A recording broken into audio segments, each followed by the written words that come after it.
Hello guys, మనకి DC versus KKR match complete అయింది కదా నిన్న. అయితే ఈ మ్యాచ్ కనుక చూసుకుంటే మరి ఢిల్లీ క్యాపిటల్స్ 14 రన్స్ తేడాతో ఓడిపోవడం జరిగింది. అయితే మరి ఓడిపోయిన తర్వాత వాళ్ళ కెప్టెన్ అయిన అక్షర్ పటేల్ దీని గురించి ఏమంటున్నాడు అనే దాని గురించి క్లియర్గా మాట్లాడు.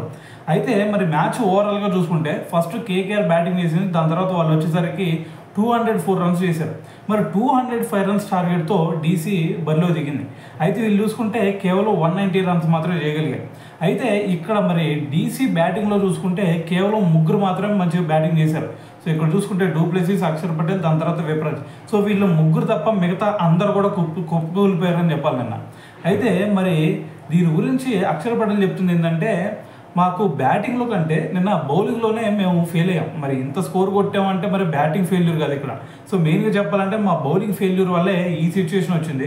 ఎందుకంటే కేకేఆర్ పరిస్థితి కనుక చూసుకుంటే వాళ్ళు పవర్ ప్లేలో ఎక్సలెంట్ స్టార్ట్ ఇచ్చారు వాళ్ళకి.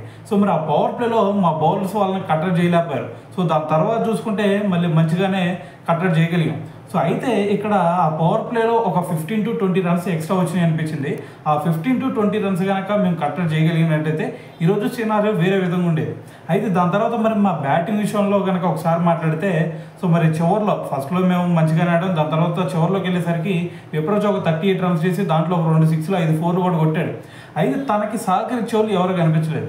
సో మరి అంత ముందు చూసుకుంటే అశుతోష్ శర్మ ఒక మ్యాచ్ కూడా ఇదే విధంగా గెలిపించాడు. సో అతను కనుక కొంచెం సపోర్ట్గా నిలిచినట్టయితే ఆటోమేటిక్గా ఈరోజు సినారియో వేరేగా ఉండేది అని చెప్పేసి కూడా తను మాట్లాడడం జరిగింది.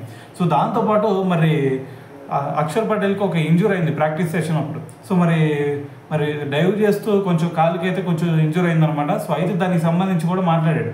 అయితే మరి ఇంకా మనకి నెక్స్ట్ మ్యాచ్ వచ్చేసరికి ఇంకో 3 days టైం ఉంది కాబట్టి, సో మరి అప్పటిలోపల నేను ఇంజూర్ నుంచి ఖచ్చితంగా రికవర్ అవుతాను. సో మరి నెక్స్ట్ మ్యాచ్ ఖచ్చితంగా గెలిచి ప్లే ఆఫ్ రేస్లో అడుగు పెడతామని చెప్పేసి కూడా తనైతే మాట్లాడటం జరిగింది. సో ఏదేమైనా సరే మరి నిన్న డీసీ బ్యాటింగ్ అలాగే వాళ్ళ బౌలింగ్ చూసిన తర్వాత మరి మీకేమనిపించింది అనేది కూడా కింద కామెంట్ చేయండి.